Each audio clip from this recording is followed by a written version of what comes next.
Samantala po mga kabertaan, napagkametro isang malungkot po na balita po. Veteranong broadcaster si Jimmy Hill pumanaw na po sa edad na 70.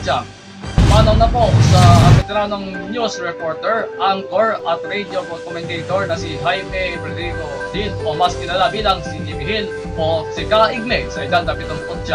Pumanaw si Kaigme nitong alas 9:25 ng umaga nitong Webes.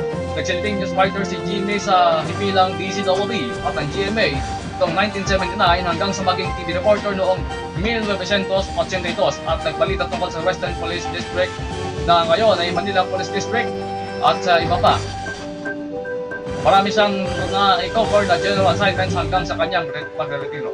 Naging co-anchor din siya ng The Saturday and Sunday Evening Report kasama ang pumanaw na si Rafi Marcelo at minsang naging co-anchor sa News at 7 kasama si Tina Monson Palma itong dekada 80 at simula noong dekada 90. Meron din siyang programa sa radyo na ang kapuso podcaster na Jimmy Hill Live bata bago ang kanyang pagpanaw.